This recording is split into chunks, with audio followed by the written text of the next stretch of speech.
This is my first attempt at recording. I'm going to show everyone the software I've been using for ages and ages. I've run probably 100 other softwares. I like this one. It's free. My computers are constantly crashing. I'm having to constantly reload my software. I can come back here, go right to astrowin.org. I prefer for most of my programs. Astrowin is one that I like. I use Astrowin for everything, basically. So let's go to download. It's basically that simple to download it. Now, another one that I use a lot that I recommend if you're going to do any horror area astrology or event astrology or any type of predictive astrology. I like the electional. Where did it go? Where did the electional program go? Come on, election. Okay, here we go. Election helper. Okay. So if I need to do a quickie horary, I like my election helper. Let's see. Let's get this. It's very easy to download and install. Give it a click.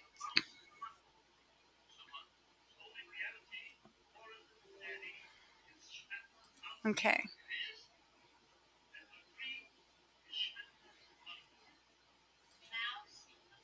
I accept. This is a free program. I already have it installed, so that'll pop up. But I want to show you guys. I need the desktop. I need the quick launch. Install. That quick. Let's go ahead and install the election software while I'm at it. I'll show you how to use the electional software too. If I'm trying to figure out the best time to make an appointment, that's where my election astrology comes in the handiest. So let's get these both installed. I hope this is recording. I'm still trying to figure out how to do all this technical stuff. Okay. I'm going to go ahead and show you Election Helper first. It's one of the easiest kind of pop-up things to do. If somebody calls me or if I'm trying to make an appointment or someone knocks on the door and I want to know who's at the door, then I just pop up my Election Helper and basically, boom, it just pops up. Okay, at this exact moment, which is 6:36 p.m. on April 3rd, then boom, I have a 20-degree Libra ascendant. Moon Uranus is in the seventh house. It tells me a lot of things. The moon's last aspect here will be at 28 degrees of Pluto, if you can see that chart, in the fourth house, which makes sense. When I get done doing this, I'm going to shut down and I'll be at home. So that makes sense. But that's the election helper. Now, one of the things I like about election helper is you go to update. I can add a day. There's tomorrow. I can go back a day. It's just one click and I can go back an hour. I can add multiple hours. I can go back multiple hours. So anytime I'm trying to figure out an electional chart, this is like one of the quickest, easiest things to do. For example, when I ran up 5:35 p.m., which was about an hour ago, Moon was in the eighth house conjunct Uranus. That would not be a time that I want to leave the house and go anywhere because that would be a very dangerous aspect. So what I would do would be add a couple hours.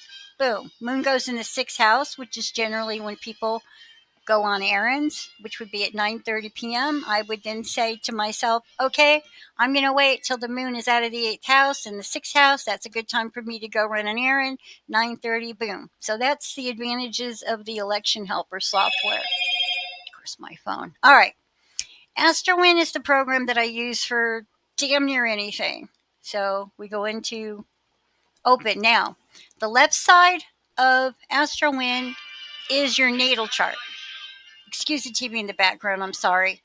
The diurnal month on the right hand side is if you're going to say run any type of solar return, lunar return, transits. If you're going to compare a chart to someone else's chart. So anytime you're inputting other data that you want to compare the natal chart with that you're running, that's where you put the diurnal data. So just for, you know what, just for giggles, my birthday is coming up August 1st.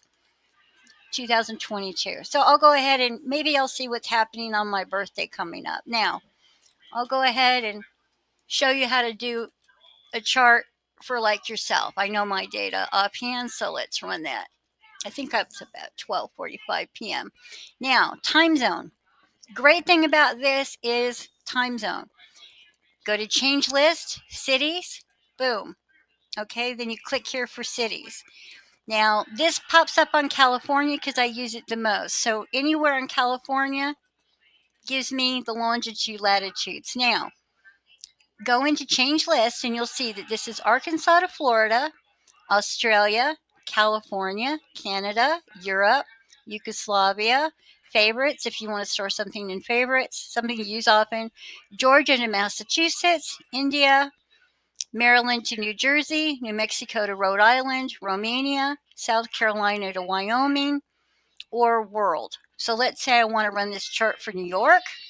I would then go here because New York is there, pull it up, go anywhere I want to go. Okay, but for my particular chart, I was born in California, so we select California. I was actually born in Bell. When you really need to know things to the exact second, try to get as close to the city as you can. Okay, so here I've got my chart on the left side for the natal data. I want to see what's going on for my birthday, say about noon. All right, so now I'm going to save the disk in names so that I've got it saved. All right, now I'm going to call it up. Now, beauty of this is for all you young and budding astrologers, this is everything in English. So I don't have to worry about memorizing the symbols yet. For example, this tells me that in the Placidus system, which is what you typically use for a person that you're running their natal chart, my 10th house would be 21 Leo. My first house is 14 Scorpio. Fourth house, 21 Aquarius. It also gives you the minutes, as you can see, and the seconds. That you only need to know minutes and seconds when you're trying to calculate something to the day. Like, when am I going to find this missing object? Or when is this missing person going to be found? Or when am I going to get the job? If you need to know something to the day, that's when you need to know minutes and seconds. But we're far from that right now. Right now, I just want to show you the software. Okay, this tells you a lot of quickie information. For example, you can tell down here, I've got 6 of my aspects in a fixed sign. That tells you I'm pretty stubborn. Okay, you see I've got a high dominance in fire. So fire fixed, yes, I am stubborn and quite aggressive. Okay, I mean, look over here to my commanding. 6. Now, granted, I have more feminine aspects than masculine, but I am basically a bossy, stubborn bitch. And you look at the maternal, of course, this fits. Anybody who knows me knows that I'm the fierce mother protective lion. And there it is in the planets. And I can tell that just by glancing at this in English. Now, you go further down, this tells you that my cardinal signs, Mercury and Saturn, fixed signs, Sun, Venus, Mars, Uranus, Neptune, Moon. Okay, going down tells you more about the planets. Now, you can also get a lot more in English down here. For example, it tells me my sun is at 9 degrees, 33 minutes, and 51 seconds. My sun, and it's in the 9th house.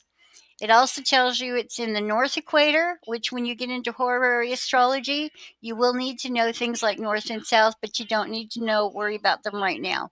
Okay. It also tells you, for example, that I have an aspect to these other things. So when you get further into the reading, this gives you the declination and this gives you the solstice point as well as the latitude. Latitudes help you tell if a planet is moving faster or slower, or if it's moving away from or moving to. Sometimes you need to know that with horary astrology. Okay. This also tells you more about rulerships. Okay. Out of bounds planets, don't worry about that. Galaquint, that's a whole other thing you don't have to worry about. Okay, but this also gives you what's called the decantes of planets. Okay, for example, my Mercury is in the decante of research. Anybody who knows me knows I'm a basic research fanatic. My Venus is very ambitious, which again, if you know me, you know that my love energy is very ambitious, which of course fits my past. Okay, now you can tell a lot about the positions down here. And then, of course, when you get into fixed stars, it's great to have the software tell me all my fixed stars. For example, I've got Agil at 25 of Taurus. Now, my Mars is at 29 of Taurus, so that tells me that Agil conjuncts my Mars. These are things that you need to know about when you're getting more into reading. Regulus. Now, this is something just right off the bat I would take as interesting because with my Mars at 29 of Taurus, it would be squaring Regulus at 29 of Leo in my 10th house. Okay, indicating that I what that would indicate is when you get into my death of my chart in my 10th house, this is something that you learn about when people become famous after they die. Like, for example, Picasso became famous after he died. All right. Van Gogh became famous after he died. When people have a point of fame aspecting their death planet, and in the 10th house, that gives you the idea that this person will hit their peak fame after their death. Okay, so this is where you look into more about what these fixed planets mean as far as what they're aspecting, but you've got it all calculated for you there. Okay, then now, house systems. When you're doing an average Joe, just an average ordinary person, Placidus is the best system to use. If, however, you are using the chart of a celebrity or an event or a corporation, it is best to use the Koch system. Now, it took me a long time to realize that my particular chart doesn't read well except in Koch, but I've also been in the news more than once. So I'll use the Koch system with myself, and that's just how you switch it. Okay, but let's just say the average Joe, Placidus for a natal chart. Now, you select the house system that you're going to use. If you want to use an equal chart with the ascendant, that makes every house in the chart equal to what the ascendant is. Equal midhaven, same thing. It takes a midhaven and it makes all your houses equal. You don't have to worry about that right now. Meridian is when you're doing financial astrology. So, for instance, if you're doing the stock market or if you're doing gambling or investments, Meridian is the best one. Most financial astrologers use Meridian house systems, but we're just doing a person. Now, one of the things I really like about this software is I can go to Natal and I can go over here to Arabian parts, and voila, every Arabic part is calculated for me. And beyond that, look at this. It tells me that the part of abandonment conjuncts my Saturn.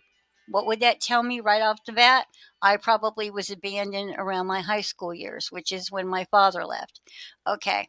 Why? Because Saturn's in my third house, which is like the high school years. Okay. Um, Also notice I have the part of assassination aspecting. It's an inconjunct and sextiling Saturn. Okay. I also have assault squaring Mercury. That would indicate maybe a head injury of some kind, which I do. I have a head injury. I have a bump on my head from a car accident. The fact that the assault conjuncts Mars would tell you that, that this has something to do with where my Mars is at. Okay. I have astrology, believe it or not, squaring Saturn. When did I start studying astrology?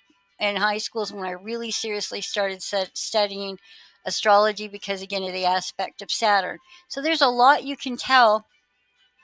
This calculates for you, for example, about the parts and what they aspect.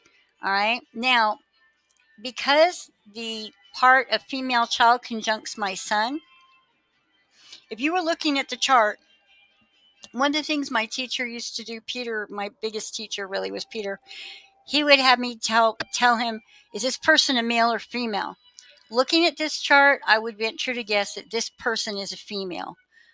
Based on the sun near the 10th, I'm known as female. Um, so now the fact I've got more aspects you can look about. Now, these things aren't activated until they're activated by progressions and transits. So it's not like this is all going to happen at one time. These things are kicked off with the progressions and then transits. Okay. You've got all these wonderful little parts.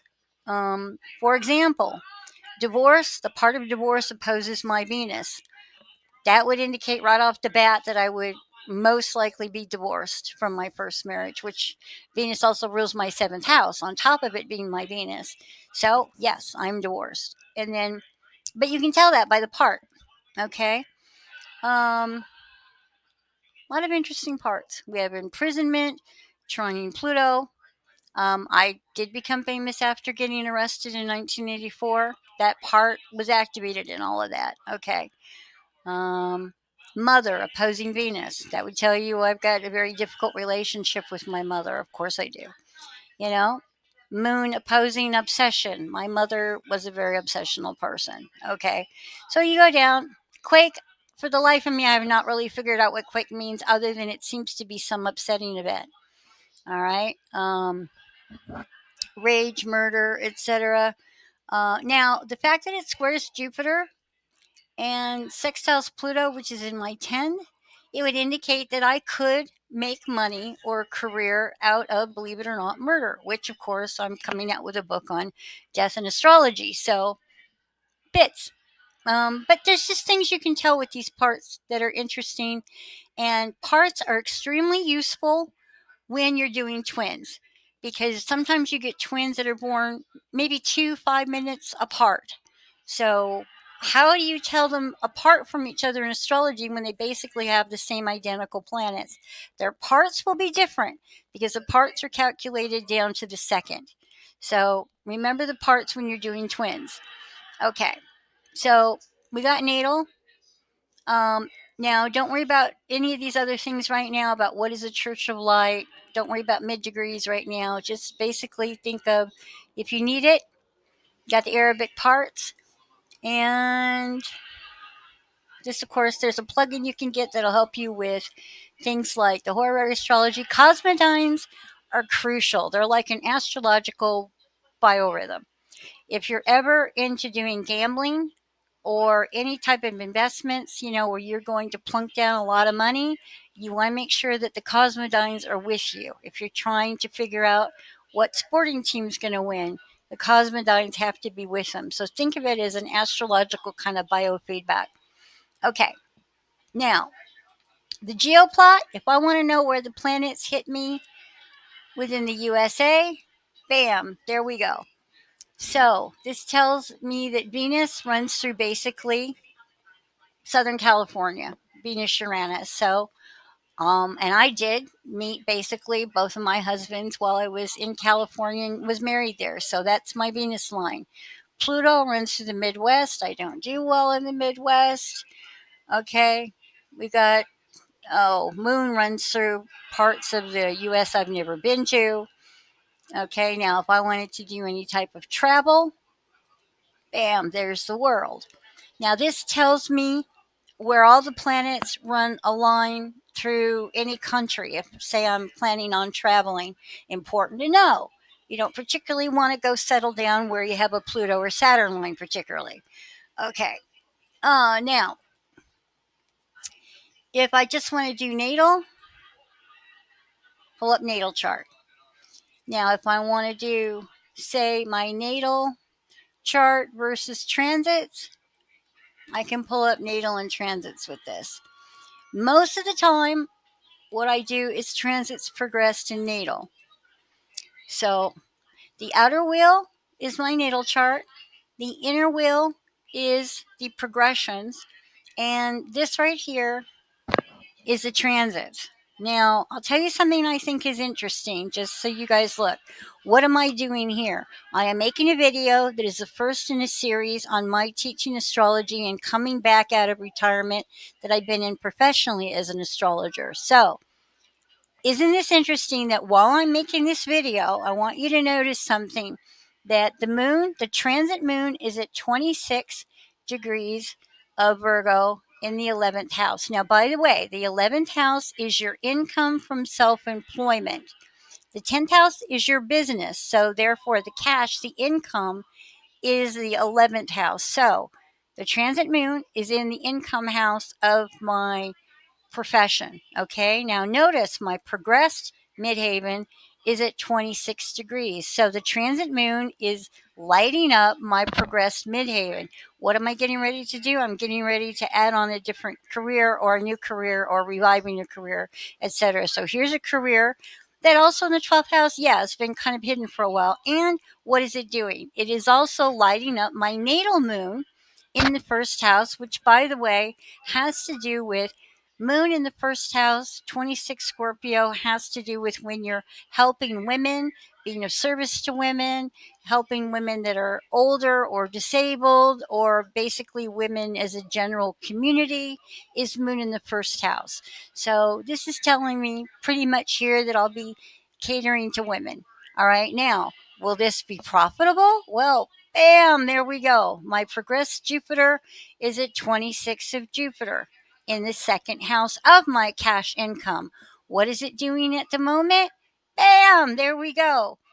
Transit Pluto is at 26 degrees in the third house. What am I doing? Third house is communicating with people, publishing, writing, teaching, etc. So, of course, now the Pluto retrograde indicates there's probably a holdup or that I may be holding back in some way. So, we look at anything else to see if anything else is at 26 degrees. And no, not generally, but that's informative. Now, also look at my progressed ascendant is in the second house at 7 degrees. It is highlighting progressed Neptune at 7 degrees. And it's also hitting my progressed Pluto in the 10th house at 7 degrees, indicating that, again, career, Pluto is the masses. Neptune has to do with film, video. Okay. The ascendant is bringing me in money where it's at in the second house as far as my progress. So my progress chart is showing that I am starting this new career or, resuming a career, whatever. It's highlighting it. It's showing that it will be profitable. It's also showing that I'm doing it now. How do we do this? Right at the moment I pulled this chart, notice the transit ascendant is at 14 degrees right on my ascendant. So basically, that just lit everything up. Bringing into something on the ascendant is bringing something into your life. So, what is happening? This is all bringing this into my life right now because my ascendant is activated right now by the transit moon. So, when you look at 14 degrees, now just out of curiosity, is there anything else going on at 14 degrees? Well, we've got progressed moon is at 13 degrees in the fourth, indicating probably something I'm doing from home. Is there anything else around 14 degrees? There's my natal Saturn in the second house retrograde. So it's just interesting. It looks like, yes, Saturn would indicate that I'm kind of sitting at home. Yes, I'm sitting at home doing this. So, but it's all there in showing the difference between natal, progressed, and transit charts that you can pull up with Astrowin.